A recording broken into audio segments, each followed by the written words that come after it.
ਮੀਆਂ ਕਸੂਰਮਾ ਸਾਹਿਬ ਫਰਮਾਉਂਦੇ ਨੇ ਉਹ ਦੁੱਖ ਵੇਖ ਆਪਣੀ ਜ਼ਿੰਦਗੀ ਦੇ ਕਰਾਂ ਕੀ ਹੁਣ ਮਰਨੀ ਜਾਨ ਹੁੰਦਾ। ਇੱਕ ਅਫਸੋਸ ਹੈ ਲਿਖੇ ਆਪਣੇ ਤੇ ਬਾਜ ਕਿਸਮਤਾਂ ਸੁੱਖ ਨਹੀਂ ਪਾਣ ਹੁੰਦਾ। ਤੇ ਡਾਢਾ ਨੇਰ ਗਬਾਰੇ ਵਰਾਨ ਦੁਨੀਆ ਇਤੋਂ ਸੁੱਕਿਆਂ ਲੰਘਣੀ ਜਾਨ ਹੁੰਦਾ। ਉਹ ਰਹਿੰਦੀ ਚੁੱਪ ਵੀ ਨਹੀਂ ਕਸੂਰ ਮੰਦਾ ਤੇ ਰੋ ਰੋ ਹਾਲ ਵੀ ਨਹੀਂ ਸੁਨਾਨ ਹੁੰਦਾ।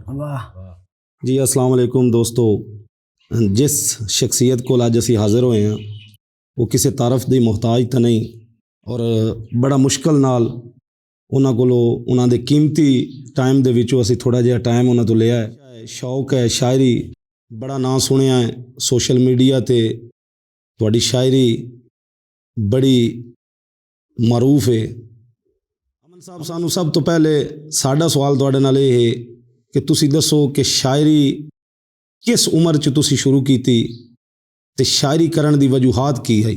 मैं यो 10 साल उम्र उससे ये बड़ा याद है 1993 तो शुरू की थी मुशायरे पढ़ने, शायद थोड़ी इस तो पहले की थी क्योंकि मैं अल्लाह ने मैंने आवाज़ बड़ी दी हुई, मैं नात खान भी हम।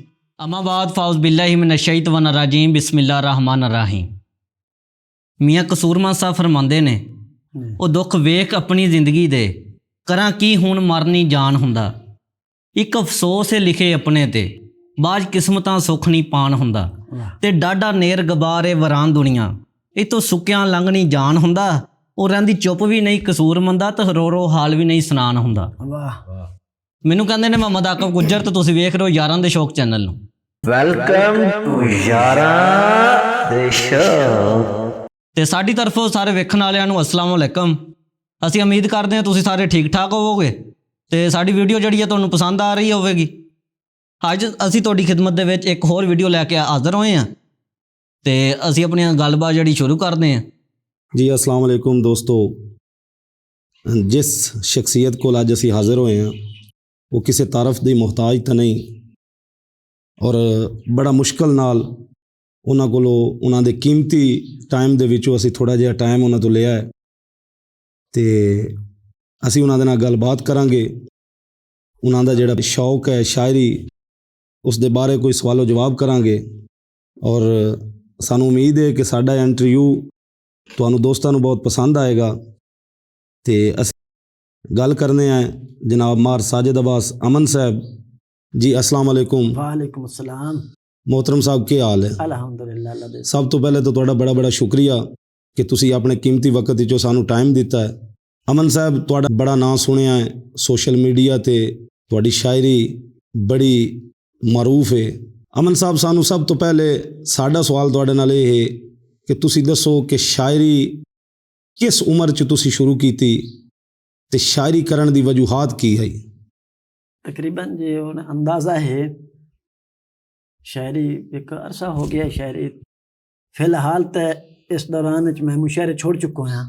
1993 दे मैं शायद गलबा ने 1993 कि मैंने याद है कि एक मुशायरा पढ़िया उस दे असी गया से आज भी मैंने बड़ा याद है तो आते हैं भाई 1993 आ गया।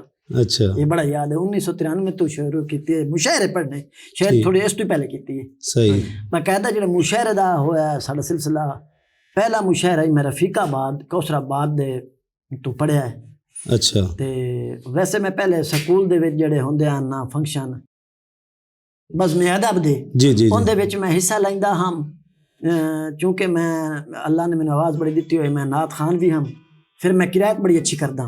अच्छा, फिर मैं ओहदे मुकाबला लैंदा, मुकाबले दे विच बड़ी पोजीशन होंदी है मेरी। पहले मैं बल्कि इत्थों तक आख सकदा कि मैं डिवीजन तक मैं मुकाबले फर्स्ट अंदर रहा अच्छा, नात दे विच और तिलावत दे विच। फिर मैं तकरीरां च हिस्सा लिया माशाल्लाह बड़ी गल। फिर मैं तकरीरां च हिस्सा लिया हूं सर भाई माशाल्लाह मैं फिर तकरीरां च हिस्सा लिया, फिर तकरीरां च मैं फर्स्ट आया माशाल्लाह। यानी कि अल्लाह पाक ने कुदरती एक जो टैलेंट मेरे अंदर रखा है और मैं बोलने वाला बिला झिझक मैं स्टेज ते बोलदा। माशाल्लाह, मतलब ये कुदरत दी अता है। कुदरत दी अता है।